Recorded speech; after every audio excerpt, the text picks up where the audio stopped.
এবার ডিবি অফিসে সমন্বয়কদের সাথে তাদের অভিভাবকদেরও দেখা গেল, যদিও কয়েকদিন আগেও সমন্বয়কদেরকে তাদের অভিভাবকদের সাথে দেখা করতে দেওয়া হচ্ছিল না।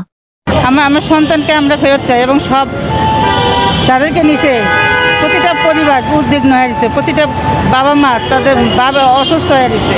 এদের কাছে যতগুলো সন্তান আছে, আমার জানা মতে 5 জন আছে, সবাইকে যেন এদের পরিবারের কাছে ফিরিয়ে দেয়, এটাই আমার অনুরোধ সরকারের কাছে।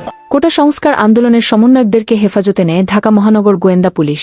তারা হলেন সার্জিস আলম, হাসনাত আবদুল্লাহ, নাহিদ ইসলাম, আসিফ মাহমুদ, আবু বাকের এবং নুসরাত।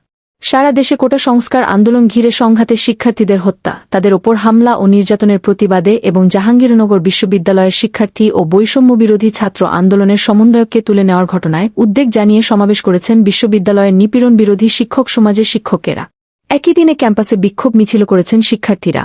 তারা অবিলম্বে বৈষম্যবিরোধী ছাত্র আন্দোলনের বিশ্ববিদ্যালয় শাখার অন্যতম সমন্বয়ক আরিফ সোহেলকে মুক্তির দাবি জানিয়েছেন।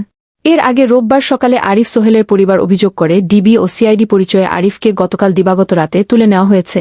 সমাবেশে দর্শন বিভাগের অধ্যাপক রায়হান রাইম বলেন, কোটা সংস্কার আন্দোলন ঘিরে দেশব্যাপী সাধারণ শিক্ষার্থী ও সাধারণ জনগণের ওপর বর্বরোচিত হামলা চালানো হয়। এখন যেসব শিক্ষার্থী আন্দোলনের সঙ্গে যুক্ত আছে তাদের নিরাপত্তার কথা বলে তুলে নেওয়া হচ্ছে। আমরা জানি শিক্ষার্থীদের রিমান্ডে নিয়ে নির্যাতন করা হচ্ছে। আমরা শিক্ষার্থী ও সাধারণ জনগণের ওপর হামলার ঘটনায় তীব্র নিন্দা ও প্রতিবাদ জানাচ্ছি। বাংলা বিভাগের অধ্যাপক শামীমা সুলতানা বলেন, সারা দেশে যা ঘটে যাচ্ছে তাতে আমরা ভীষণভাবে মর্মাহত। বর্তমান সরকার যেভাবে হত্যাকাণ্ড চালিয়েছে, আমরা যাদের স্বৈরাচার বলতাম তাদের আমলেও এমন হত্যাকাণ্ড ঘটেনি।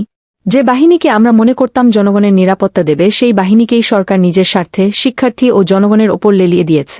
তারা নিরীহ শিক্ষার্থীসহ সাধারণ লোকজনকে হত্যা করেছে।